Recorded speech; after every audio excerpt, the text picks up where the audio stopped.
wanted to talk with you this morning about NERGN and kind of bringing you up to date on some of the issues that you're likely to run into as you deal with your constituents as far as genetics is concerned.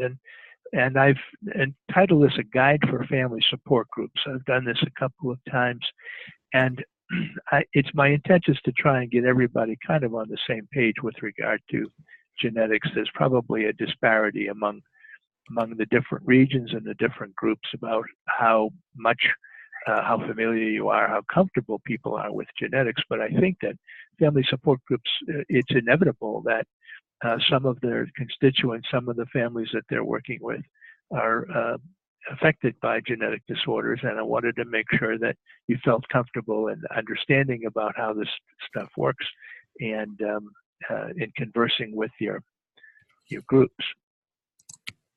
So there are three things I'd like to do this morning, and one is to discuss issues that might present in families with known or suspected genetic disorders. I imagine that some of the families that get in touch with your organizations have a diagnosis, which may or may not be genetic, or maybe they don't have a diagnosis, but somebody's thinking it might be genetic, it might be inherited. Second thing I wanted to do is to help locate resources in New England to help these families and their caregivers, and that includes you, obviously, by utilizing what we have available to us through the New England Regional Genetics Network. And third, to help identify situations where these resources might come in handy and that might be appropriate to kind of put into play. My big hidden objective here this morning is to make sure that you and NERGN can help identify the needs of the people that we're supposed to be helping and help meet their needs. You know better than I do how disruptive genetic disorders can be to families. There's no way around it, but we can do what we can between you and NERGN to help minimize those disruptions and to help people adapt to their situation. And that's what I hope we can accomplish this morning. So what I hope you learned today here is why we're here. I want to give you an introduction to genetics, as I said, but for many of you, depending upon your personal situation or your personal interest in genetics, you might have been doing a little bit of extra reading and perhaps for disorders that are affecting your own family, you're experts at these. But if we can all kind of get on the same page, that should be helpful. And third, of course, how we can help each other to help families in New England. What I'm not planning on doing today is to turn all of you into genetics experts. I hope to give you enough to make you feel comfortable. If you wanted to be genetics experts, you could have gone in that direction and done that, but that's not who you are. That's not what you're designed to do. That's not your interest.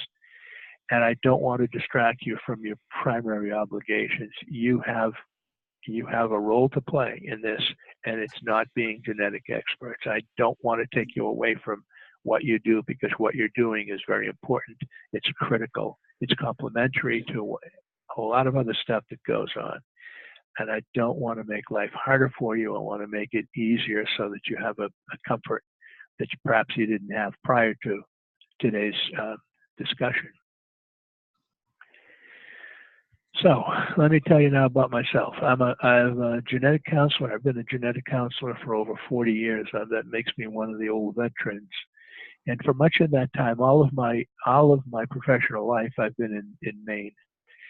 Most of that time, it's been seeing patients either at Maine Medical Center or the Foundation for Blood Research.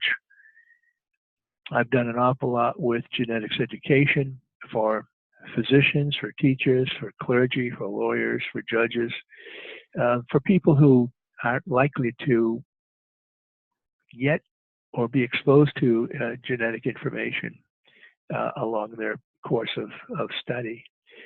I'm currently working for Women and Infants Hospital of Rhode Island in the Department of Pathology, and I've been involved in genetic research there for many, many years.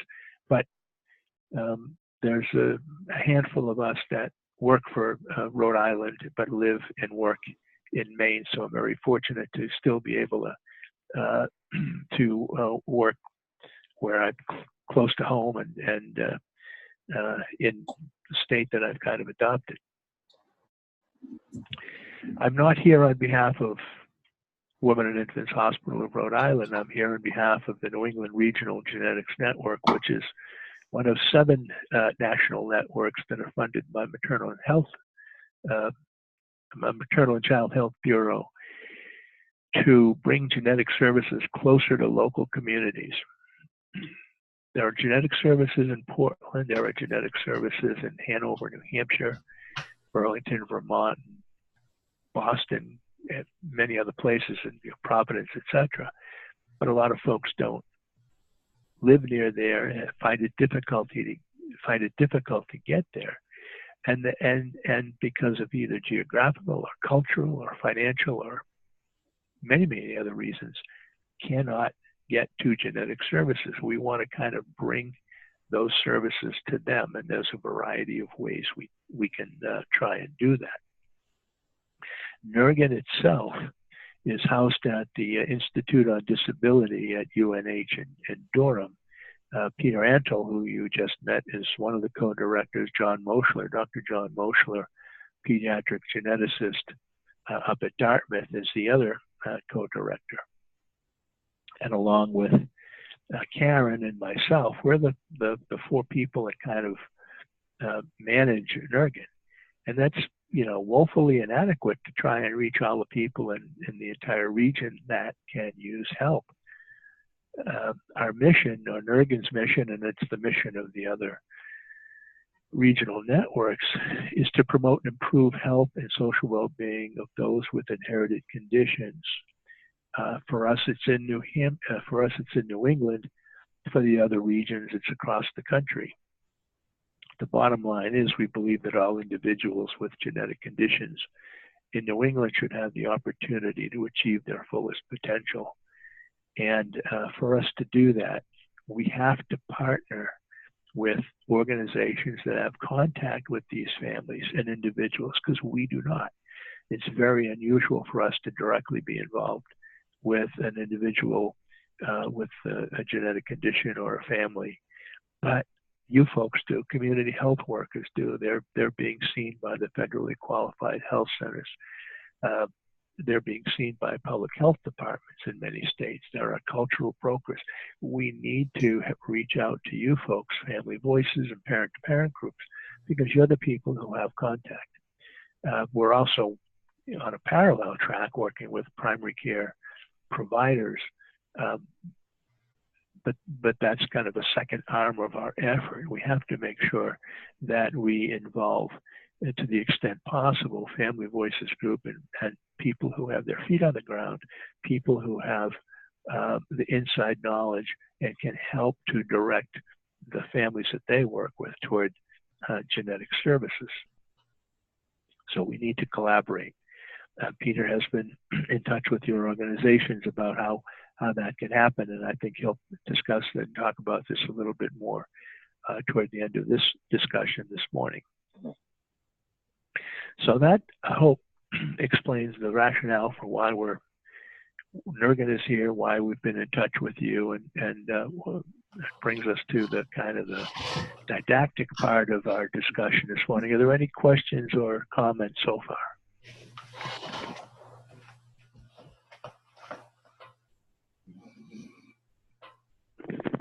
Okay, so now I want to kind of get into the nitty-gritty of talking about genetics. It's one of my favorite subjects, and if we didn't have a time limit, I'd probably keep you here for a day or two talking about this, because it's absolutely fascinating to me. And I think you probably all have had biology, certainly in high school, as maybe as sophomores, and maybe you had in your biology course some introduction to genetics, and you should if you did, you probably remember that within almost every cell of our body, there's DNA, which is the code of life, the language of life. I like to think of DNA as and the genome, all of the genes in a cell, as kind of like a recipe book, a book of instructions, because in fact every cell that has DNA in it has a complete set of instructions to make a complete human being and to maintain that complete human being, so that a skin cell has all of the instructions to make a liver cell or a brain cell or a bone cell. And a brain cell has all the information it needs to make insulin and toenails and hair and everything else. But for some reason, brain cells make brain cells, the liver cells make liver cells. The key is, and I'll go through this in a little bit more detail, but the DNA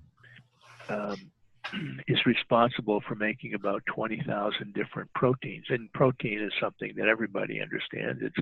It's kind of the solid part of people, but it's also insulin. It's also, thyroid hormone. It's stuff. It's stuff that makes human beings, that builds human beings and keeps them going. And the other thing you have to remember is that regardless of what your DNA is, their cells respond to their environment. They're influenced by their environment. So part of the reason that identical twins don't always look that identical is because of the environment in the womb and then the environment outside.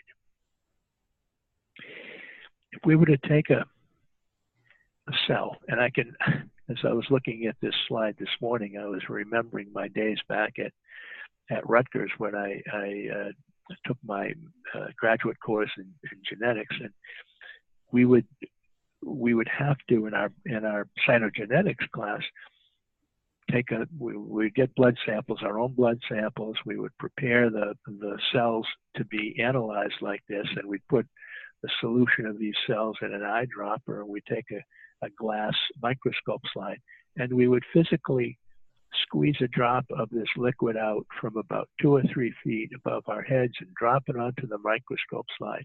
And it was that act of that cell hitting the slide and busting open that scattered the chromosomes out across the slide, where you could look at them like this. Now, back in my day, they didn't have all these beautiful colors. These are all put in there by computers. And your cells don't really look like this. Your chromosomes don't really look like this. But someone with a practiced eye can take a pair of scissors, and that's what we did back in the 70s. And you'd cut these little chromosomes out, and you could arrange them according to the size of the chromosome and where the middle was. If the little piece that separated them was right smack dab in the middle, or if it was up near one end or another. And you could arrange them in pairs. And remember that in every pair of chromosomes, one of them you got from your mother, one of them you got from your father. And with every pair of chromosomes, with every child you have, one of them you give to a child. Your child gets the other one from a partner, the mom or dad. So we always wind up with 23 sets of chromosomes, including the sex chromosomes. And in this case, because there are 2 X chromosomes, we know that this is an example of a cell from a female. If it were a male, there'd be an X and they'd be a Y. But the interesting thing to remember is that each of these chromosomes contains information about building a human being, and each of these chromosomes is half of the pair is from mom, half of the pair is from dad. If you were to take a chromosome, any one of these, and find the ends, and these are, think of this now as a skein of yarn. It's highly compacted, it's all scrunched together, but if you could grab the ends of that skein of yarn and pull it straight out so that it's in a single strand, then you'd find this double helix configuration, which we now know is the shape of DNA. And you can think of it as a ladder that you kind of twist. And the rungs of the ladder are the two halves of a base pair. This is an amazing, again, I'm always amazed at when I think of this. If you think of the example, as I said earlier, of this as a kind of an instruction book or a cookbook, the words that are used are 3 letters long. That's it. Every word is 3 letters, and there are only 4 letters in the whole alphabet. So you can make 20,000 proteins. You can make a human being using a code consisting of words that are made of 3 letters, and they're only using 4 letters in total: A, T, G, and C. So for example, ATG stands codes for an amino acid, a particular amino acid, and it will, if you need insulin, for instance, the DNA in your pancreas that makes insulin will open up and it will start to produce insulin by selecting an amino acid that is used to build the protein called insulin. CTA stands for another one, so these 2 would link together. GGC would stand for another one. These 3 would link together, and eventually you'd have your insulin protein. And this goes on billions of times a second, essentially, in your body, without you thinking of it, without you being aware of it. Well, how do genes make us different? First of all, don't be fooled, because 99.9% of human genomes are the same. That is, if we were to look at the chromosomes from among all of us that are on this call, all of us that you work with, we'd find that we're remarkably similar, that the differences among us that make us unique can be accounted for by that 0.1% of our difference. Well, this suggests that there has to be an awful lot of DNA if that small amount of difference can account for the differences among us all.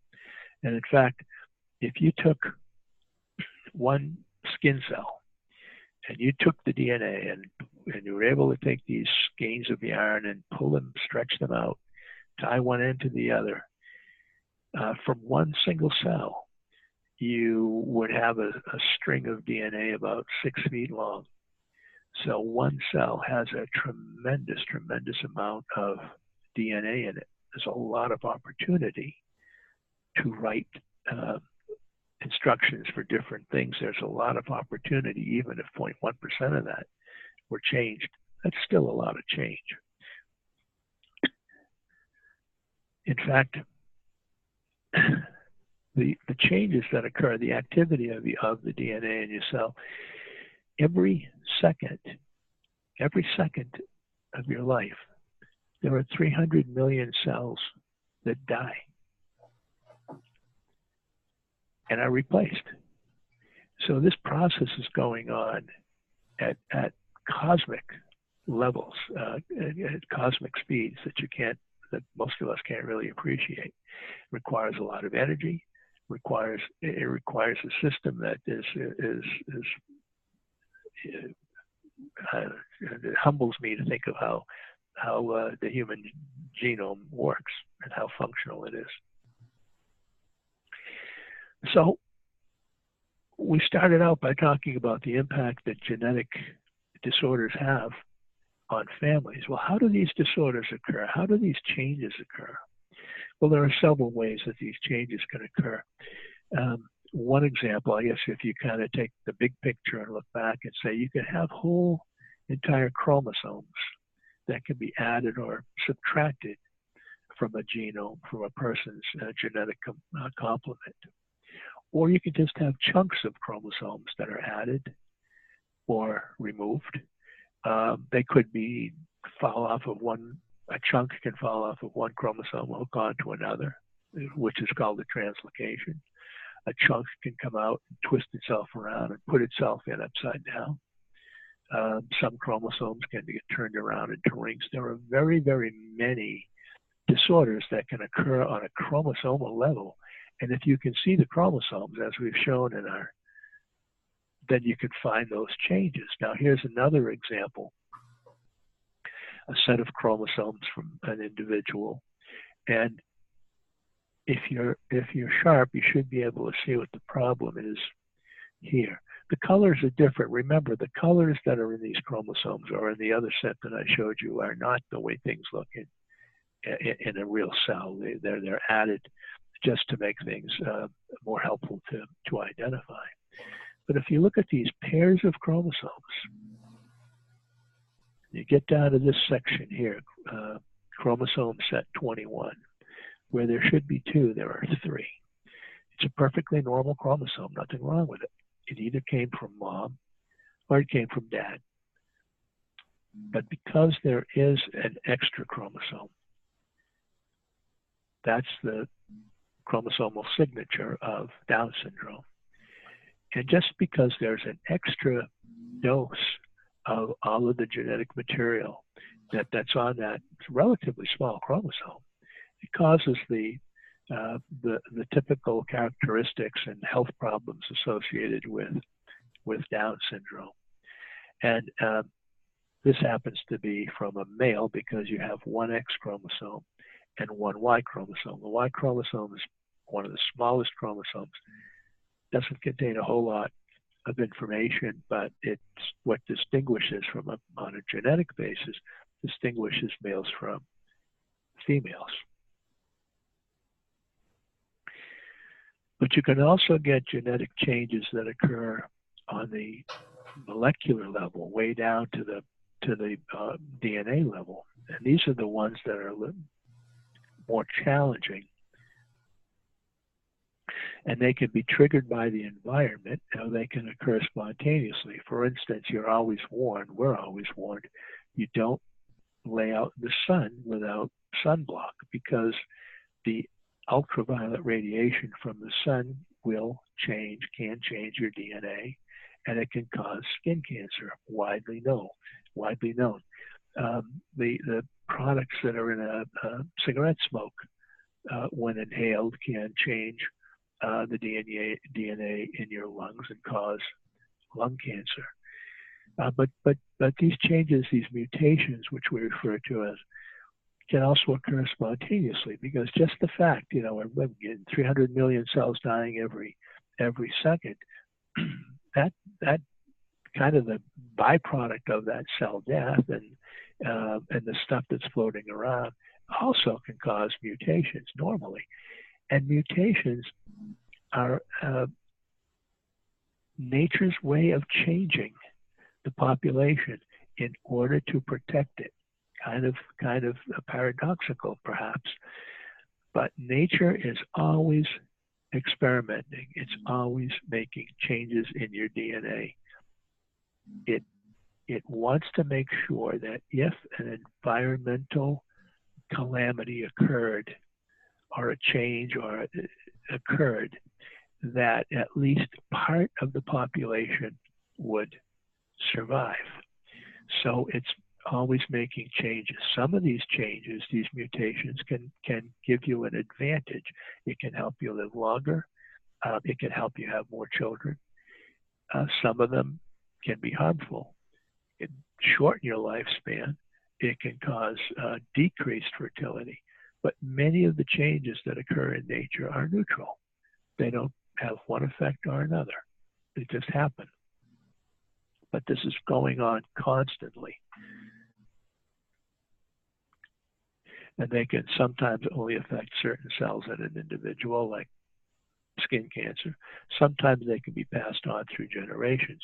The cells that make eggs in females and sperm in males, if those cells are affected, then they change everything that comes out of them, which means they change the eggs and they change the sperm.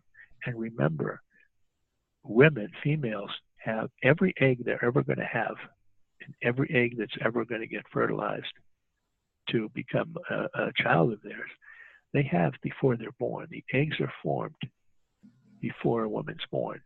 And all that happens to her lifetime once she starts menstruating is one egg will come down at a time. But they're all there since before birth. With men, it's different. Sperm are created pretty much on the fly. So they're always changing.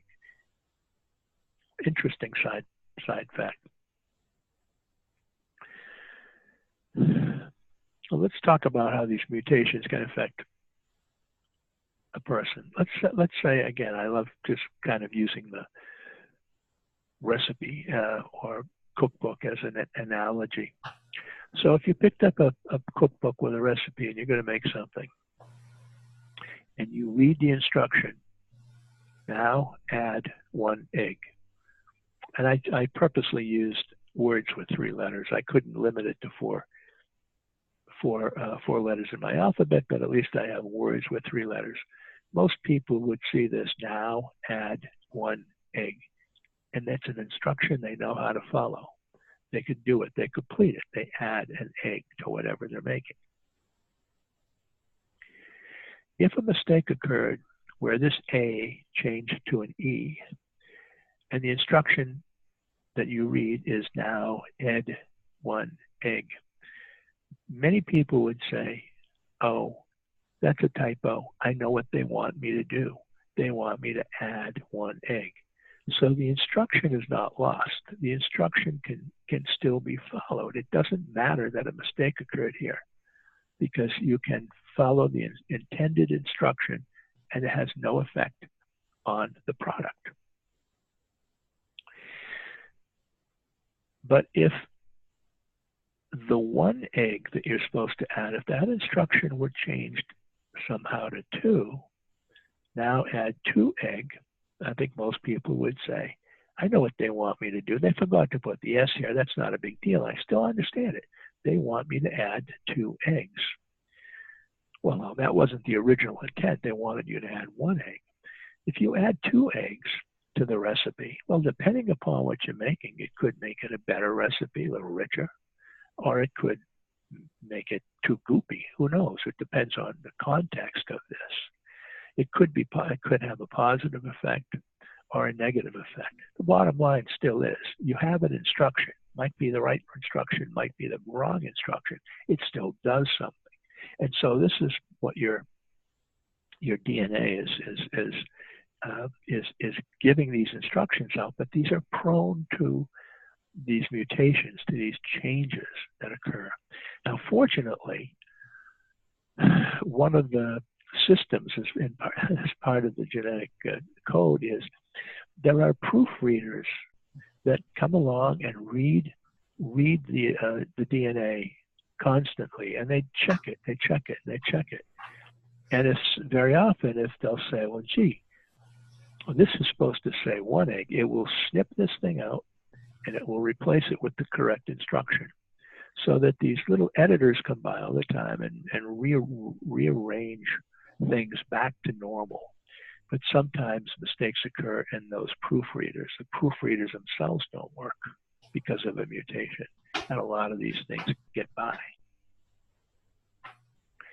Now, what if, again, we're reading three-letter words. What if this W fell out?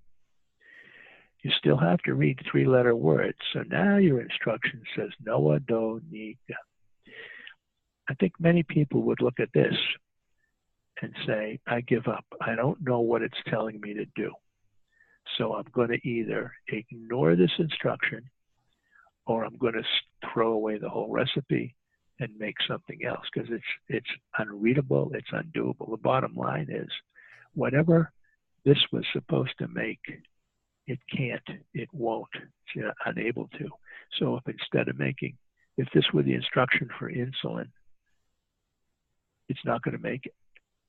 If this were the instruction for, an enzyme that converted phenylalanine to tyrosine, it's not going to do it. You're going to have a buildup of phenylalanine. You're going to have PKU. So these is an example of how on a molecular level these errors can occur. And in this case, it could be a fatal error, it could be a lethal error. You can't recover from it. Fortunately, there's a lot of redundancy built into the genetic code. So in many cases, because you have, remember, you've got two copies of a chromosome. If the instructions on one chromosome says this silliness, but the instruction on the other chromosome says this, then you say, oh, that's okay, that's all I need to know. I'm reading this one, and I'm going to add my one egg, and you'd be okay. And that gets into how instructions get passed along. The interesting thing about these changes, these mutations, we all carry about 400 genetic changes that really should be a problem for us. Technically, you can measure them, you can find them and say, my God, this person should be barely walking because this change is in something critical.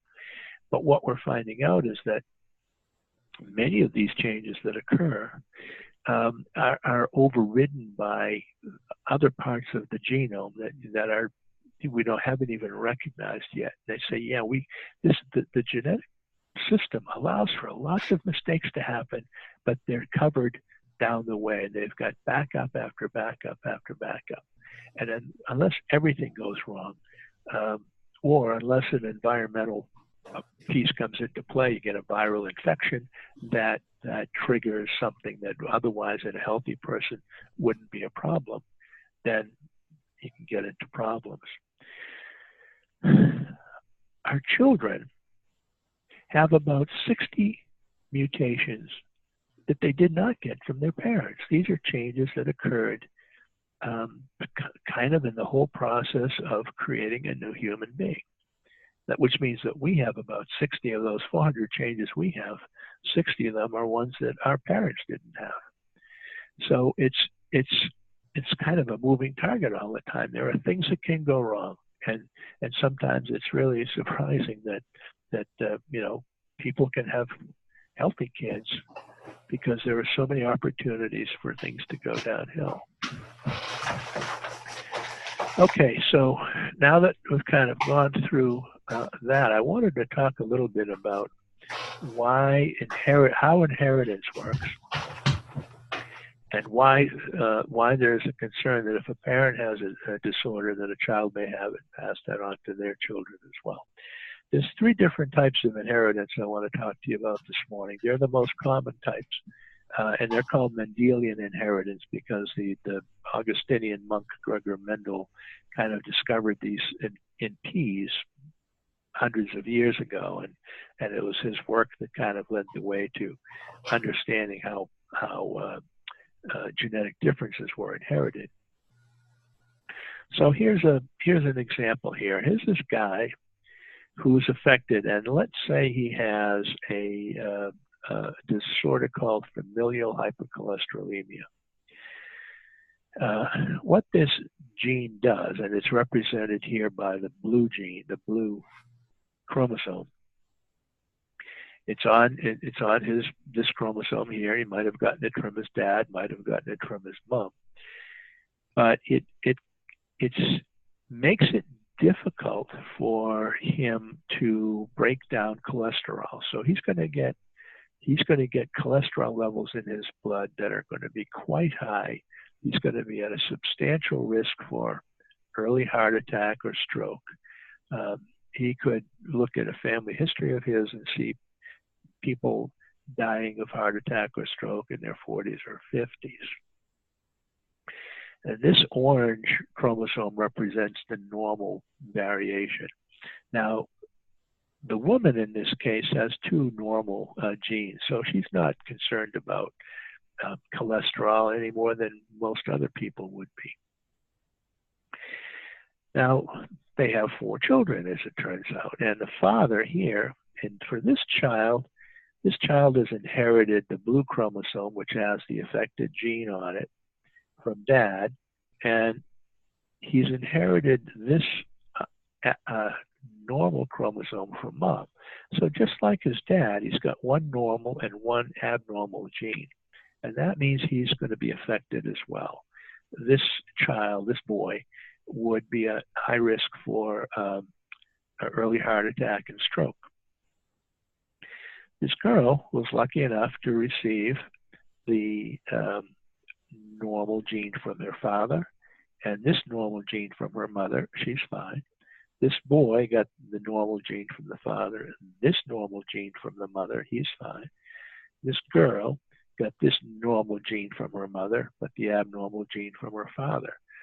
So she also is at high risk of developing early heart attack or stroke. And you can see with dominant inheritance that there's a 50-50 chance for each child that the child could inherit the abnormal gene. 50% chance, that's substantially high. Other disorders like this that you might be familiar with are achondroplastic dwarfism, are Huntington's disease that Woody Guthrie and Arlo Guthrie were involved with, at risk for. And there are many more. They tend to affect the structure of bone or the structure of cells, and in this case, it's the structure of the receptors in the liver that can break down cholesterol. So these are kind of structural things you have to worry about. So the thing to remember is that if a family that you're working with has a gene that's dominantly inherited, it means that for each child they have, there's a 50-50 chance that the child will have the same thing. Oh, let me just throw in, what if mother also had an abnormal gene for hypercholesterolemia? That means that there's a chance that a child, 25% chance that the child would inherit the abnormal gene from father, abnormal gene from mother, and this child would have be at risk of having heart attacks when they're 10 or 11 years old. Their blood would be thick with cholesterol. This is a very, very difficult situation to deal with. You have to pretty much put the blood through dialysis to pull the cholesterol out and replace the blood. Very difficult to manage. The next type of inheritance I wanted to talk about is recessive. And these are the ones that you don't always see. These can go through families, be present in families without ever showing themselves for quite a while. So here's our example as well. We've got a recessive gene here, which this time is the orange. This is the abnormal one. Both mother and father have the recessive gene, but they also have a healthy normal gene, which is represented by the blue chromosome. And in this case, as long as one of the genes is normal, you don't have any effect. So it's like reading that wacky last example in the cookbook. This one gives one set of instructions. It's all you need is one. If it had both, that would be fine. But all you'll need is one. So here's a situation where they have 4 kids. So here, the father has given his son a normal chromosome, and the mother has given her son a normal chromosome, normal gene. Father is giving his daughter a abnormal gene, but the mother gives the normal one. So she is unaffected, just like her parents. She's a carrier. She's got this gene, but it doesn't have any effect on her because she's got the good one to go with it. Same thing with this boy. He got the abnormal one from mother, the normal one from father. It's okay. He's a carrier. That's not a problem. This is the one where we have an issue because both the mother and father contributed their abnormal genes, and this child is affected. Cystic fibrosis is like this, PKU, galactosemia. Most of the biochemical, if not all, of the genetic biochemical disorders are this type. Mother and father both have to carry the gene, but not be affected by it. But the gene, there's a 1 in 4 chance that if both parents are carriers, the 1 in 4 chance that the child will be affected. The interesting thing about recessive genes is if a gene like this is damaging, if it is something that impacts on survivability or on fertility, you'd think that over the generations it would have kind of gone away by itself. But many of these haven't. For example, sickle cell anemia is an example of a recessive gene. Sickle cell anemia is devastating, if you have both of the genes for it, both abnormal genes. You run into sickle cell crisis. You have to be managed and watched very carefully. It's a very difficult disorder. Very often you see it in the African American population, not exclusively, but very often. And what they've determined was that in the parts of the world where this began, where this was first occurred, if you were a carrier like this guy or like this girl, if you had one copy of the sickle cell gene, you tended not to get, what's the disorder I'm thinking of? Blanked on it. It's a blood disorder that could kill you. If you had one gene with it, abnormal copy, the mosquitoes tended to leave you alone. Malaria, I think, maybe not. But yeah, you were protected by having one affected gene. If you didn't have any affected genes, like this kid, you got the blood disease. You got the infection from the mosquitoes. If you had one gene, you were protected. If you had two genes, you had sickle cell disease, and you could perish from that. So having one gene protected you, and cystic fibrosis is believed to be the same way. It protects you from things like diphtheria, which pull water out of your body and can be fatal. Yes, those things aren't huge problems now in today's environment, but these are sustained through the generations.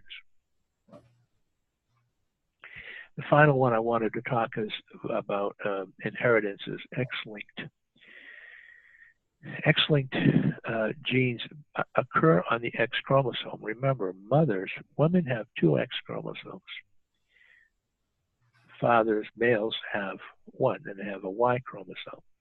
So here's an example where this purple gene here is the one that's the abnormal one. The orange version on this X chromosome is normal. Because dad is a male, obviously, he has only one X chromosome. It's a normal one.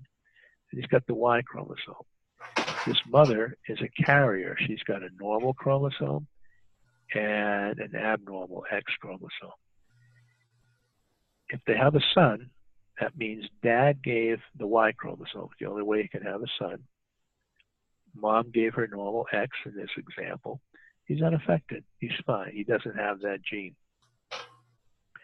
In this example here, dad gave the X chromosome because it's a girl. He has to have given his X chromosome. And the mom gave her normal X chromosome. This daughter is unaffected and she doesn't carry the gene. But here's another daughter who has to get the X chromosome from dad. But in this case, got the abnormal X chromosome from mom. So she, like her mom, is a carrier. And here is an example where, because it's a boy, got the Y chromosome from dad and happened to get the abnormal X from mom. He doesn't have another good copy of the X chromosome to help him out. She does. She does. He doesn't. He's affected. This is like hemophilia. X-linked hemophilia is an example of this. There are quite a few sex-linked or X-linked disorders, Hunter syndrome, for example. So this is why there's a concern about things being carried on, passed on through the generations. You can receive any combination of chromosomes from mom or dad. That's why no two SIBs are alike, because they're getting different variations. And remember, things are getting mixed up and crossed up all the time, naturally and normally, as part of nature's way to make sure that you mix things up a little bit and not have everyone with the same genome. Okay, so now, if someone has a genetic disorder, if they've inherited it, when are you likely to pick it up? Well, sometimes you can pick it up prenatally. Go in, pregnant woman goes in for an ultrasound, or she has a blood test or a diagnostic test, and they can see something.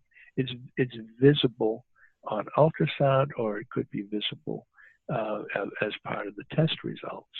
Not all women want any type of prenatal testing, so they may decline the offer of it. And if there are positive results, if something is seen, the information has to be presented in such a way that as objective as possible a description and as wide as reasonable a variety of the prognoses and the expectations have to be presented to the parents, to the woman, so that decisions can be made and available support can be provided. And that's very often where I think you folks come in, because some of these families, I'm assuming, might be referred to you when a prenatal diagnosis is made, and people want to know, tell me, what is it like for someone raising a child with XYZ condition? And you have that information. Your families have that information. I don't. We don't. You do. And it's extremely important that you're part of the loop in any of that. If it's not picked up prenatally, it could very well be picked up with the newborn exam. Not uncommon at all for a pediatrician to be checking out a newborn and saying, no, this doesn't look quite right. Or there could be newborn screening. Now, every state has newborn screening. States mandate that it be done on every newborn, and it's done because this is a public health concern. You can do these tests easily and cheaply, and this is an example of what the state of Connecticut is advertising or educating about its newborn screening program. You take a couple of drops of blood from the baby's heel within 3 days, and that's put on a filter paper, and that's sent to a state or regional laboratory to be tested for any number of biochemical disorders. The nice thing is, if you find these things early, you can literally change the life of the person that has inherited this disorder, because you can institute treatments that can be life-saving, that can prevent mental retardation, prevent developmental disabilities in many, many cases. So it makes sense from a public health point of view to do this. Parents always have the option to say, no thanks, I understand that this is being offered, I understand that this is routinely being done, but in my case, for whatever reason, I don't want it done. And parents have the option to kind of back out of it. This is an example of the blood spot card. So the people are just advised, you got to fill all these spots in with blood, and the nurses in the hospital, in the delivery room, and labor and delivery know how to deal. They do this every day, literally. If it's not picked up in the newborn period, it could very well be picked up in childhood, because the developmental milestones are being missed. The child's not sitting up when you expect. The child's not talking, walking, responding. So you say, gee, this isn't quite right. Let's see if we can't figure out what's going on. And that's when it might be brought to the attention of the pediatrician, or to the attention of another caregiver. And then sometimes if things are missed in childhood, they're not picked up until adulthood. So mammograms can pick up breast cancer, and a small portion of breast cancer is inherited. Colonoscopy can pick up colon cancer. A small portion of colon cancer is inherited as an autosomal dominant. The cholesterol measurement, as I talked about with the familial hypercholesterolemia. So as people get into adulthood, things that aren't noticed in childhood, and things that aren't necessarily a problem in childhood, can be picked up through regular surveillance as adults. And sometimes you're just identifying increased risk. If you talk about family history and someone says, "Oh yeah, I've got 2 aunts that died of breast cancer and a cousin that's had breast cancer," boy, that's a red flag. You want to, well, that looks like it could be high risk for breast cancer in that family. If someone's got a couple of kids with developmental delay or relatives with developmental delay, that could increase the risk for the person you're talking to. And all of these things, you may have an opportunity to make a difference if you can point them in the direction of genetic resources if they haven't already had them. So that brings us to kind of the third arm of and final arm of the presentation. How can we help each other help families?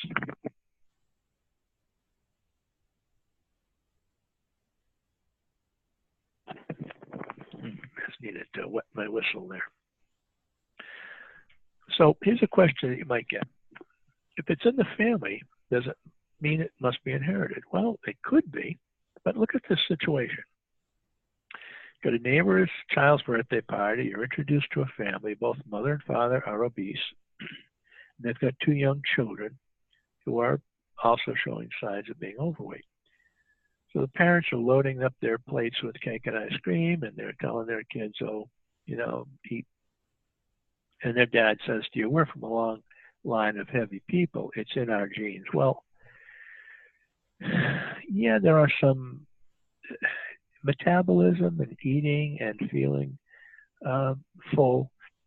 These are all regulated by genes, and there's a tremendous amount of research being done on hormones and biochemicals that make us feel compelled to eat when we don't need to eat, make us feel, or make it difficult to break down fats and cholesterol, so that, yeah, there is a genetic component to weight, but it's not entirely true, because if these parents learned from their parents that when you have a problem, if you're unhappy, best thing you can do is open up a quart of Ben and Jerry's, and you'll feel better. Have a dozen donuts and you'll feel better. Your problems will go away. These kids will learn that. This is a behavior that's learned. So not all things that are familial are inherited. They could be just learned behavior, because that's what kids see. So be aware of that. I'm sure you can probably think of examples of your own of people, families that are engaged in behaviors that they're teaching their kids, that may or may not, it may have some basis in genetics, but not entirely. Alcoholism. If your solution after a hard day of work is to come home and drink till you pass out, you're teaching your kids that's how you solve your problems. Yes, alcoholism has a lot of biochemistry involved with it, and breaking alcohol down is regulated by biochemistry, which is genetic, but it's not entirely that. If it's inherited, if a disorder is inherited, then you're going to get sick from it. No, because you can modify risks. Not always, you can't modify necessarily your genes, the way your genes are, but you can modify the risks associated with it. So for instance, the example of the fellow who's got familial hypercholesterolemia, he's at high risk of having heart attacks in his 40s and 50s. Well, that's exactly the type of person that you want to put on a cholesterol lowering medication like a statin. That's exactly the type of person you want to encourage to go to the gym and keep his weight down, because you can't control that gene, but you can control other factors that can contribute to heart disease and stroke, like weight, like lack of exercise. Do what you can to get this guy to stop smoking. He needs all the oxygen getting to his heart that he can. So you can change, you can modify your life to kind of deal with the genetic hand that's been dealt to you. PKU is another example. Kids with PKU in the old days used to be institutionalized because before screening, they were severely developmentally disabled. Now you can identify these infants at 3 days of age through newborn screening. You can get them on diets that have very little phenylalanine in them, just enough to keep them healthy. But you can keep excess phenylalanine away and avoid all of the terrible implications that used to affect kids with PKU. Their brains develop normally. Their brains are fine. They're just as healthy as anyone else. So you can't change the genes, but you can change, by changing the environment, you can make things a lot better. Say, Ed, Yep. this is Karen. I was just remembering in one of the previous trainings, folks were starting to think of questions of maybe situations that they've had or questions that they've gotten from families there. And I know we have half an hour left. I just want to encourage people to see if there are any questions. Excellent. Thank you, Karen. Yeah, so I mean, if there are things that I haven't mentioned, or if there are things that are ringing a bell with you, please speak up. Shoot Karen a message or let me know. I'll continue to help so we can finish this up. But get your questions to Karen. So sometimes if you can't avoid becoming ill because of something, you can prepare and adapt. So if you've got a genetic condition that's going to lead you to blindness at age 50, then you can prepare ahead of time for a skill, develop your skills that don't require your sight, learn Braille, adapt, modify, adapt your home or your living space so to accommodate your illness. There are things that you can do. So, all right, well, there's my example with the PKU. I'll skip right through that. So this brings us now to how can we help each other? And this is another area in which I would hope there'd be some interaction among you, because we at NERGN is trying to utilize the family voices, family support groups, parent-to-parent organizations to help identify, number one, identify families that they're working with in which a genetic disorder may be having an effect on the family. And secondly, to help us bring those families to appropriate medical genetic services if they're not already there. I would love to hear from you as to how you think, if you think these families are in your catchment or among the population that you serve, how you think we might make the connections that I hope you get, where we can help you do that. So how do you identify those people in need? Well, simple. You talk to these folks, you observe these folks, you meet these folks, they come to your meetings. If you suspect that gee, this family's here talking about child A, but I'm noticing a couple of things about the two SIBs that are with them, child B and C.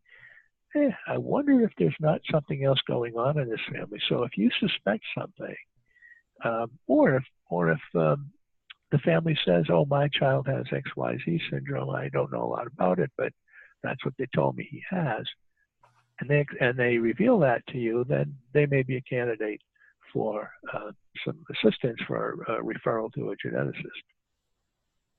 If you're aware of a family in which there's a lot of this going on in the family history, they mention an aunt, they mention a cousin, they mention a grandparent. Again, it may or may not be inherited, but it may be worth having a genetic specialist check it out. These are red flags for genetic conditions. It's from a primary care manual, and it's called F gene. So family history is one thing, as I mentioned. Just because there's no family history doesn't mean it's not genetic, but a strong family history is a big red flag. If you find groups, if there are more than one thing going on, this kid's got kidney cancer and he's got polyps and he's got things all over, groups of things often signify a syndrome, things running together, and very often those are genetic. Extreme or exceptional presentation. So if someone is showing, like, cholesterol levels high, if a 10-year-old kid's got high cholesterol levels, that should be a huge red flag for somebody, because that's way too early. If someone's having a severe reaction to metabolic stress, that could be something going on there. So again, we're not trying to turn you into doctors or clinicians, but just to have a heightened awareness that you can bring attention to the families that might be affected and say, hey, did you ever think about, or did you ever consider, or if you talk to your doctor about this or that, that might be helpful. Neurodevelopmental delay or degeneration, a kid that might be doing well and then all of a sudden is starting to go backwards and reverting to, losing all of the abilities, or many of the abilities that he or she had already developed. That could be a sign. Exceptional pathology, you're not likely to run into that because these are things that are going to turn up where the clinicians are going to see them, and same thing with laboratory values. But most of the rest of these, if you see something that just doesn't look right, that looks suspicious, use your discretion in how you bring this up to the family. Ed. Well, is this something? Yeah. This is Karen again, and Lisa has just made quite a nice comment compiling some of her thoughts. Yep. Lisa, I could read this, but it would be better if you felt like you could share this, perhaps. I thought these were really good questions and comments. Sure. Yeah. I just wanted to get them out before I forgot them.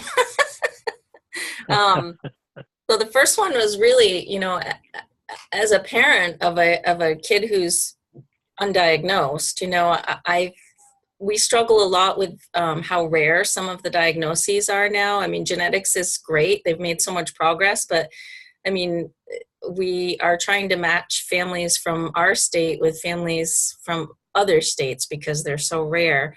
And then in my case, being undiagnosed, it's just, when you don't have a diagnosis, you don't have the community that you could have otherwise. And that can be really hard. So I guess, I've been watching the work of the NORD, which is the National Organization of Rare Disorders. And I just wonder if there's something that, we might contribute to that, because I think it's huge. So that was my first comment. And my second comment was, our ACO has a pediatric advisory, and, I just wondered if maybe that might be a way here in Vermont anyway to gain some ground in terms of referrals and resources and things like that. I'm on a different advisory for the ACO, but I do know they have one that's focused on pediatrics. And then the last comment, Ed, you said something about if you can find them early, you can change their life. I guess that to some extent it kind of hit a nerve with me because we do really well with screening and identification, but we kind of fall apart with the treatment part. And, it's our early intervention programs are underfunded and we don't have enough providers. And it's almost harder for a family when you receive the screening and you get the diagnosis and then you can't get the care. So that's just I can understand that, and I can understand the frustration that you get. Now the early identification doesn't. The early identification should apply to everything that's covered by newborn screening, because one of the criteria for newborn screening should be you can do something about it, you can address it, you can treat it, you can do something with regard to management of it. And it's a serious thing that it's a serious disorder, and you can, by early identification, you can treat it. Yes, in a perfect world, that's fine. But yes, if you can't get if you can't get your insurance company to pay for the treatment, if you can't get your insurance company to pay for the special dietary foods, etc., that's a huge problem. Theoretically, the answers are there, but practically, that goes into politics, that goes into insurance companies, that goes into a much larger area of a challenging area than we can address here. We try and keep information on the NERGN website about how do you appeal to your insurance company. Again, I think that you folks probably have more tricks up your sleeve about how to do that effectively than we do. Then that must remain that's going to be frustrating for you, that you find these things early. You know there are solutions out there, but you can't find the people to help get them implemented. Well, it's the other thing about it's actually a public law issue. It's in some cases, I mean, these things fall under, the IDEA or EPSDT. There's and I see someone else is saying they have underfunded. It's early intervention programs are underfunded. Yep. And that's and the solution to that, I don't know. I mean, how do you folks address that?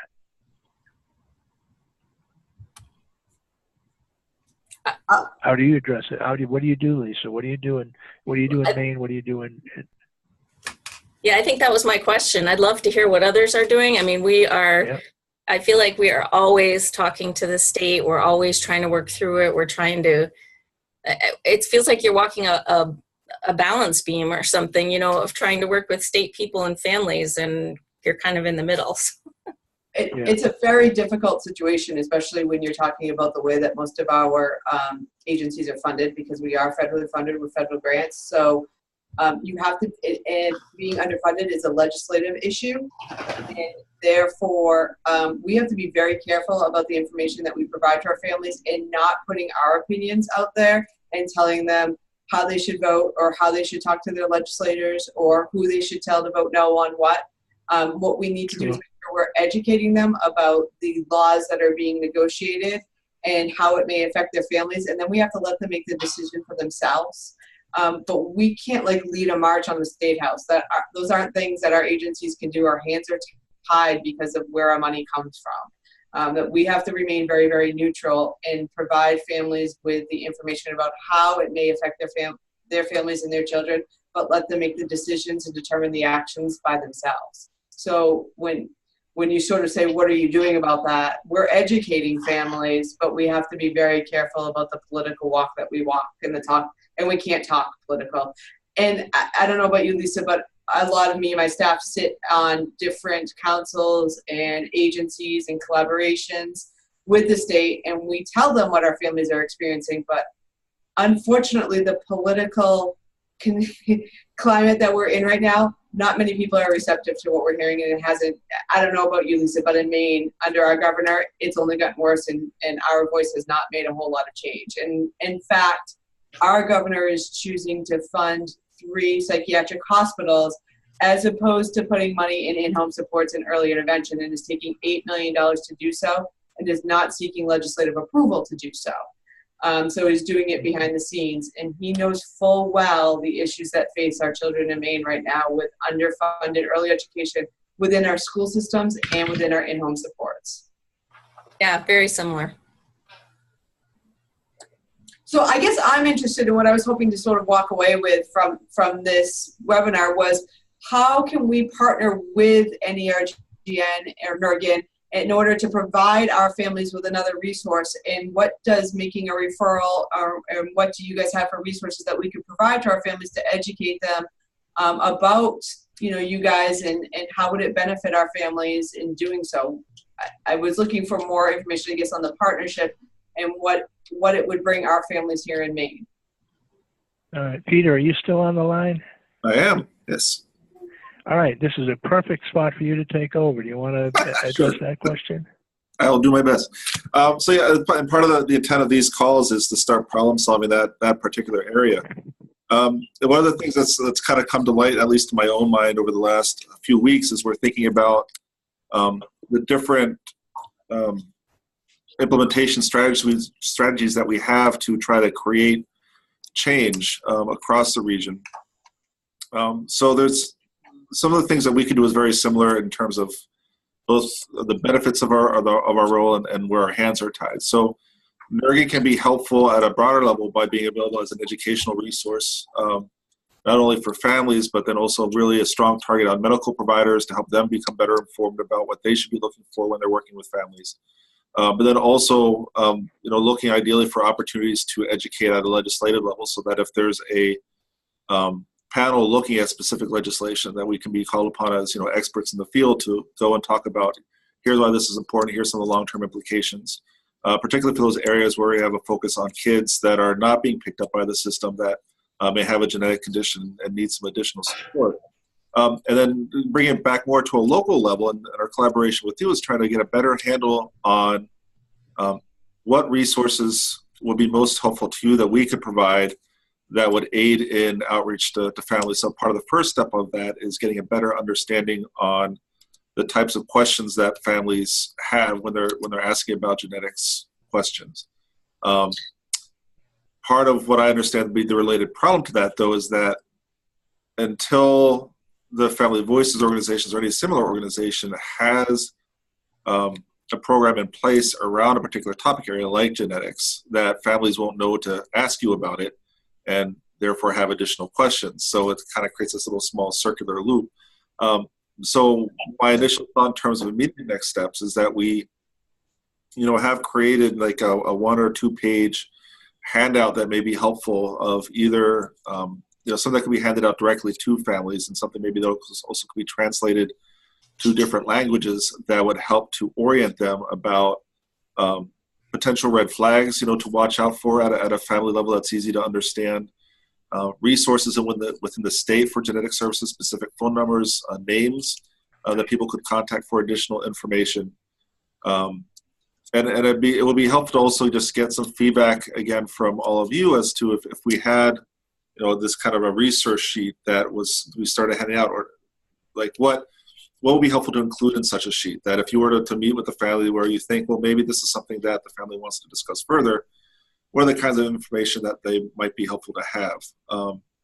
It could be, something else that comes to mind is just a list of questions that if they have their first genetic services visit, what are some good common questions that will be helpful for a family to ask during those visits? So that would be a helpful resource potentially to those families and participating in them.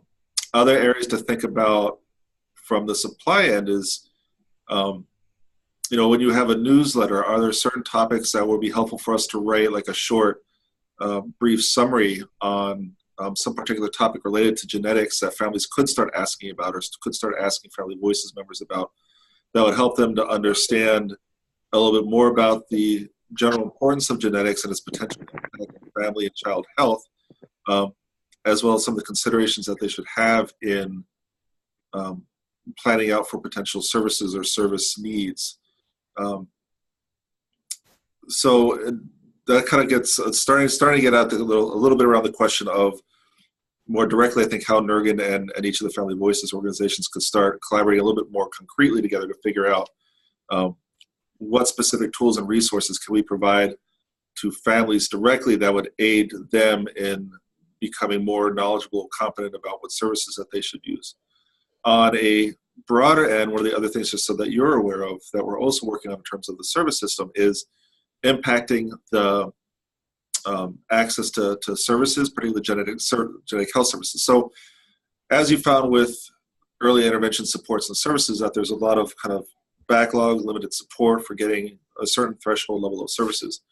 Similarly for genetic services, because of the limited staffing availability, unless there's an urgent case where a person is going to need services within the next 2 or 3 days, or they may very well die, all other kids that may have a suspected genetic condition are facing a 4 to 6 month wait period before they're seen. So part of what we're trying to do there is offering genetics consult services for primary care providers, so that if the family can't get access to a genetic specialist immediately, but they're they've got a concern raised with their primary care provider, that the primary care provider can have a central number to contact and get at least some initial assistance with trying to figure out what are some of the next steps that may need to be pursued. We're also working with the genetic service providers to add additional telehealth capacity, so particularly those families that are living in rural areas or have limited access to English speakers, or people that can speak within their language, to try to enhance some of the capacity of those genetic service providers so that there's less time spent having to travel hours between wherever that central genetic service provider is located and where some of the families are located, where they are able to access medical care. The other question that I think Lisa had about the rare and undiagnosed diseases and how can we support, mostly there it's going to be through networking, collaborating, so sending to different resources that may be helpful. So my immediate thing that I think about is the past work we've done with the GEMS, Genetic Education Material School Success website, which has some material in there that is helpful for families that have a child with an undiagnosed condition, putting them into contact with folks like NORD. So we can put additional resource lists that's very specific to that kind of very broad category of undefined conditions. And then the point you made about the ACOs is another helpful resource. So as I mentioned, a lot of what we do is seeking to not only work through the Family Voices organizations to help us connect with families and get them services that are appropriate, but heavily on the primary care provider side and trying to work through them so that they have better training and better understanding on the types of conditions that they should be looking out for, types of symptoms that they should be looking out for, family history dynamics that they can keep a watch out for, and then provide them immediately with appropriate resources so they can get that additional expertise where needed. So hopefully that kind of touches on some of the initial questions that we had, but I want to kind of get back to that first point around really getting more into specifics about how NERGN can best support your work with families and helping them to come to a better understanding of just awareness of genetics and or where to go if they do have a suspected condition. So this idea potentially of a resource sheet, something easy to hand out. Based on your past discussion with families, what kind of topics or pieces of information do you think would be helpful on such a sheet that would be of aid both to your work and the families that you serve? I would say that the families that usually ring our phones most have already been identified with a diagnosis. And so if they don't have one, we're not ones to make a diagnosis for them, but we'll look to provide them with a referral to somebody who we feel they could maybe suggest to their primary care physician and have the conversation with their primary care physician as to whether or not that would be a reasonable resource or referral for their primary care physician to make based upon their observations. Yep. I would say a lot of the phone calls that we do receive from parents who already have a genetic diagnosis, it's being able to work with their school systems to make sure that they're getting the interventions that they need, because a lot of school systems do the one-size-fits-all model, and unfortunately for genetic conditions, the diagnosis that is seeing a rampant rise is autism. So you're seeing autism interventions being used on kids with genetic diagnoses, and they 9 times out of 10 don't fit. So I don't know if you guys do any education with teachers or the educational system at all, but especially where one of the more common genetic diagnoses is Down syndrome, but when you get a genetic diagnosis, a lot of times it can also be something that's extremely rare. And, like Lisa said, doesn't necessarily fit any cog in the wheel. And you've got these school systems applying things that they know work with other kids and not looking outside the box and being a unique fit and doing more harm than damage. And that's what drives the phone calls into Maine Parent Federation is when they get into a school system is, my kid's coming home worse and we're seeing a ton of behaviors, and it's because what's being applied to these kids at school just don't apply because they don't understand the diagnosis and they're not making an effort to understand the diagnosis. So how do we, or is it, on that resource sheet or working with these families, looking to you guys to provide more education to the educational system about some of these diagnoses And, you know, what interventions have you seen that work best? Is that something that you do at all? Less so. It's within the broader scope of our mission. The primary scope of our mission really is targeted on helping those children, particularly those that haven't been kind of picked up by the system or not already being served by genetic services, to get them connected. So this may largely be foreign-born children, youth that maybe did not receive newborn screening. So there's potential whole array of things that may be underlying them that they're not even aware of, but maybe developmental or other markers are popping up within a typical healthcare environment that would indicate that there may be an underlying genetic condition. So we're trying, the core focus of our effort is trying to identify where those children are and help them make sure that they get referred into appropriate genetic services. That is, even though that's the core activity of the current grant, there's this related issue of the families need to have a better understanding, education about that there may even be the possibility of a genetic issue, so that they do start asking questions, additional questions to their primary care provider about what's needed. Within that, then there's that broader family need of kind of on an ongoing basis, how can they be best supported? And so I would see it as kind of then related to our mission is kind of this broader mission of ensuring access across the board for all children with a genetic condition to have access to supports and access to the resources that they need. And so within that context, I would see us, keeping to update resources that we have, like the GEMS site. We're actively looking for funding to help renovate that whole program, and that speaks directly to the educational systems on how they can better support kids with specific types of genetic diagnoses, and then using our role as a networking agent and collaboration agent to better tie in some of the different groups that work to serve kids with genetic conditions, and let them know either through our newsletter or website, et cetera, as well as the multiple conferences that we may go to throughout the year for the different regional groups in the area, to help broaden awareness and the interdisciplinarity of these different sectors that work to support kids. So short answer, it's not a core activity. Ensuring delivery of ongoing medical services or other social support services for kids born with genetic conditions is not a core activity of ours. It's really focused on getting those that have not been picked up by the system and getting them at least started with getting medical services, genetic services, and starting that train rolling. Would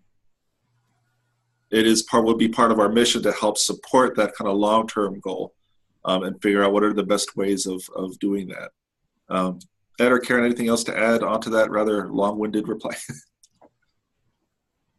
I think you've covered it. I would just add that just recently we were talking specifically, Peter mentioned that we do try to do a fair amount of support to the doctors, but there's that period after somebody makes an appointment, a long wait until they're actually getting in, and that's pretty critical. And that is something that we are really thinking more about. How can we help doctors during that time, which will help the families have more information, kind of a toehold, somebody to call, who is, in this case, it's Leah Burke, who's agreed to be our person. So imagine that for one of your families, they've gotten connected with the doctor. It still seems like they're just on the edge, and there might be somebody to help at least calm the situation down with some information at that point. I just wanted to highlight that because I was pretty excited about what that could mean, thinking of myself as a family member in that position. That's all. And we're hoping to have that particular service available over the next month or so. So this is where if a family member raises concerns with their primary care provider, and this is something that you could let them know, that the primary care provider will then has a genetic specialist that they can access to without any additional cost to them, to get some advice about, here's some of the things that they're seeing that appear abnormal, given the different developmental milestones or other things that they're seeing. And what should their next step be, either in terms of genetic testing or referring the family to a genetic counselor. And so Leah has been really helpful with helping docs to come to some more informed understanding about appropriate next steps. And so what I might suggest as the next step is, we can put together a draft for each state on kind of an intro letter about things for families to look for, questions that they might ask. But if you have additional thoughts on, particularly as families are starting to ask more questions about what resources they need, it would be helpful for us to know what those questions are. And then we can start tweaking or adapting that info sheet to better fit some of the needs of the families, so that if they have questions about, where can I go to for additional educational supports? Or what organizations are around that help with, can help me with advocating with my insurance company. In some cases, those are areas that we already touched on and then have as part of our database that we maintain up on our website on kind of the range of resources and contact points that are available. Yeah, Peter, this is Lisa. I just want to say that I think that longer term view, and I think Karen was kind of talking about this too, is I think when we get more parents calling us who have been referred to a specialist, who know what's going on, but then they hit a wall. And that's the part, that maybe NERGN isn't picking up on. Are you looking at the longer term results of those families, that you're making sure they get a referral to a specialist, but what happens after that? And I think that might be when it's falling apart. Yeah, and I'd agree with you. I think that's a common barrier and knowledge that's shared by many. And unfortunately, the focus of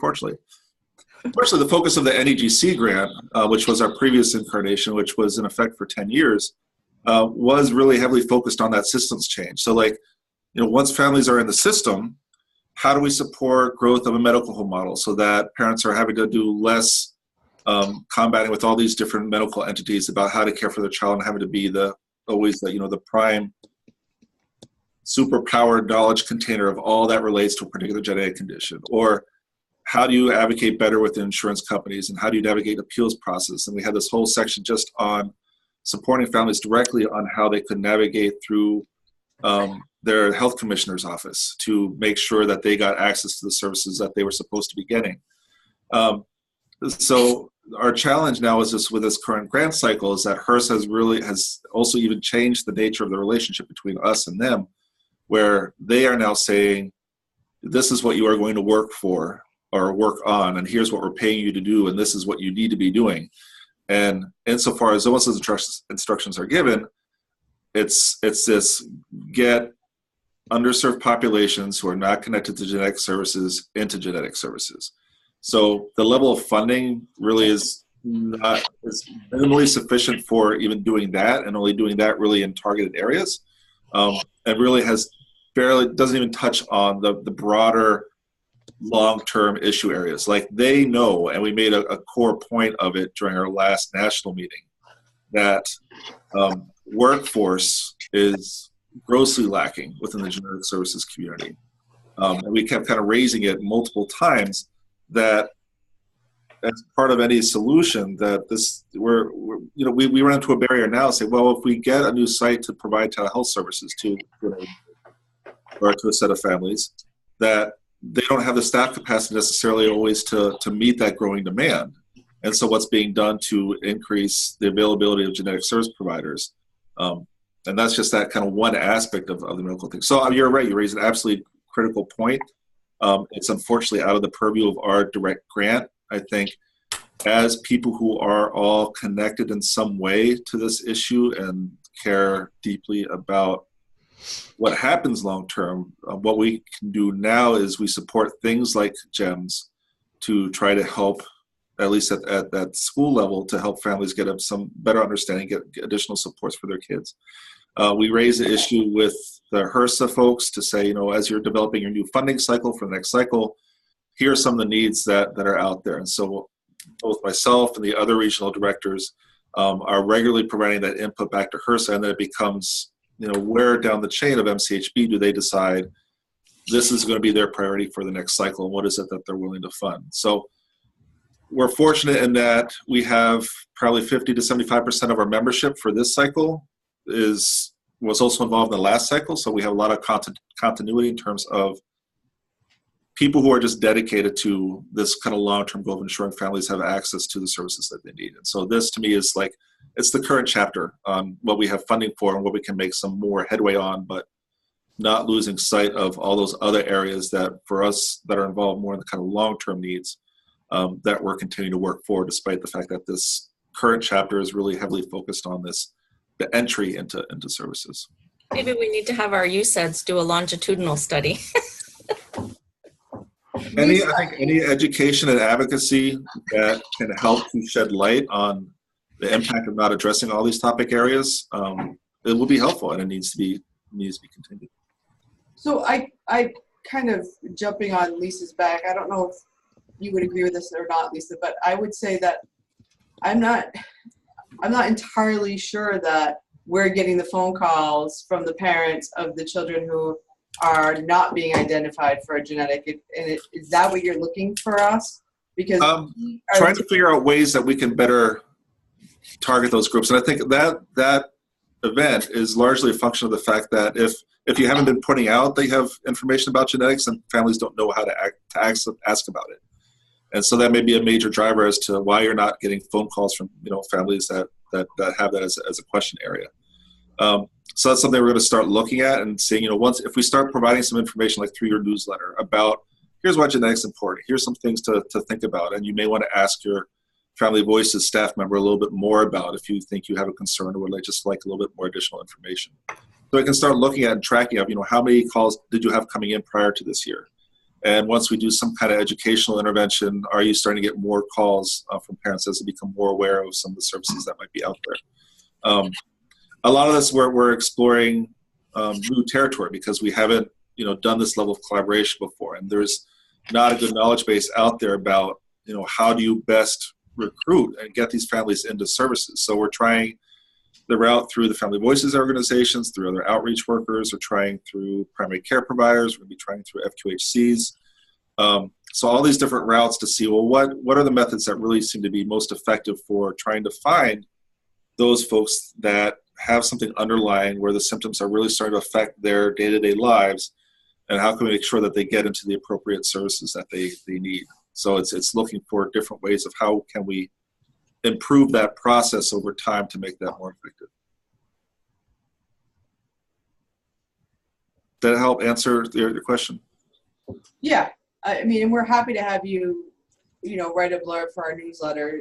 We do a quarterly newsletter, so we'll be working on our winter newsletter next. And if you wanted to submit something, we're happy to give you some space in our quarterly newsletters as much as possible to get the word out. It's probably the best way to sort of reach our parents in that regard. Mm-hmm. I would say that one of our biggest challenges is to get referrals and to get parents educated about what we do and how we do it. And most times our referrals are coming from parents who are running into issues within schools. And so there's already a diagnosis in place in that regard. But reaching out, to primary care physicians. But if my challenge in the way my brain's thinking right now is if a family is just walking into, or they don't know what they don't know and they think there's something wrong with their kid, they're first going to go to their primary care physician. Sure. And if their primary care physician writes them up, they have no idea who, I had a daughter with Down syndrome who was born for 6 years. I had no idea who Maine Parent Federation was until I applied for the job, 5 years ago. We don't, the people who have already subscribed to our newsletters already know about us. Mm-hmm. So getting those families connected who maybe just have a suspicion that there's something wrong with their child may not be getting our newsletter. That said, I'm not saying that I think that's a great route to start with and to go. And I like the idea of a resources sheet. We do get families who somehow get connected to us that have some sort of unknown or suspected diagnosis, and being able to offer your services as a resource. We also get families who have, like you said, made that phone call, have the appointment with genetic specialist, but then there's this big gap of months, which is absolutely torture for families. Yeah, really. Yeah. And I think that service would be great. You know, I'm open to, you know, sort of brainstorming and trying to reach a population where there's, you know, a parent who's suspecting it, but getting closed doors, and being that support for them and opening that door for them, because I understand as a parent myself how torturous that can be when you just know as a mom or a dad that something's wrong with your child and nobody's providing you with a diagnosis where they feel like they're not being listened to. So when we get those type of phone calls, and every once in a while we will, absolutely providing you guys as a support it would be great. I think that's the way to start, and provide the education through our newsletter as well to maybe increase those phone calls. But I would say, you know, we sort of categorize disabilities. We'll have a genetic categorization, but then we'll also have like an unknown or suspected. And so we might be able to, as well, if there's an unknown suspected, to provide that family with your information, and then maybe follow up with them if they agree to let us do so, to see how that connection with you guys helped, or move them along, if that's information that would be helpful to you as well. Yeah, I think so. As part of that, you know, like a blurb that we put out, we might have like a little fact with it that says, if you have questions about this, you know, here's where NERGN staff can help. If you have questions about genetic testing, then we can have another, you know, we'll figure out some things and send it to you and ask you for some feedback on what will make most sense. A couple of other things quickly that, you know, come to mind where I think the collaboration can really be helpful.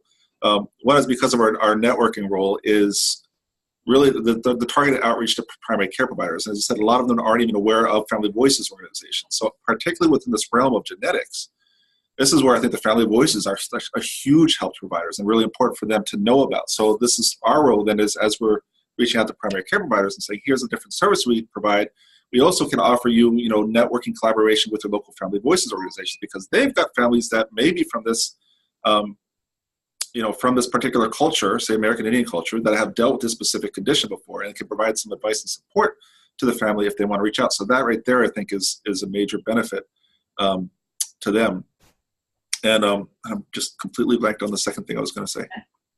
Oh, I'll try to include in the blurb once I think of it. But I know we're a little bit past the time, so I just wanted to check in with anyone have any kind of quick final thoughts that you want to highlight.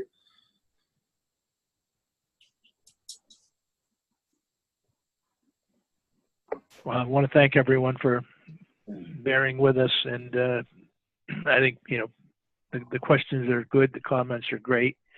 We know a little bit more about what we need to do in order to complement the work that you're doing, but carry on, because you're providing a tremendous resource, and we just want to be able to support it. Oh, actually, I just remembered the second point. So the other area that's helpful is particularly with some of these underserved groups, where particularly in the American Indian communities or with the Hispanic communities, where there's maybe a lot of fear or consternation within those communities of interacting with systems, and especially government-sponsored systems, and for multiple reasons that may be that the Family Voices staff, because of their more kind of support nature and resource and referral as being kind of an intermediary and getting to know the families a little bit better, really can provide a valuable avenue to helping groups from some of those different populations. And I mentioned those two because they're a strong focus of our grant, particularly this year, helping them to see how such services could really be helpful to their families, and to create opportunities to open up for trust, so that services can be made available where they can really be useful. So that was the other point I wanted to make about the collaboration with the Family Voices groups. Well, Robin from our agency does a lot of work with the tribal communities up north, so I know you guys are connecting. And I know she can provide you with some resources and hopefully a door into those tribal communities, because she's almost a trusted member of that community herself. They look at her as family with the work that she's done, so she can hopefully provide you with an inroad. Great, that would be enormously helpful. We've been trying now for a year and a half to try to get inroads. It's a tough group to get into. Sure. That's what we understand, yeah, too. Well, thank you, everyone. Really, really good comments and questions. Thanks for keeping us real. It's very important. Appreciate it. Thank you. Take care. We will Enjoy the be week. in touch with some new information over the next week or so. Sounds great. Thank you. All righty. Bye, everyone. Thank you. Bye. Bye. Bye-bye. Karen and Ed, you want to stay on briefly? Sure.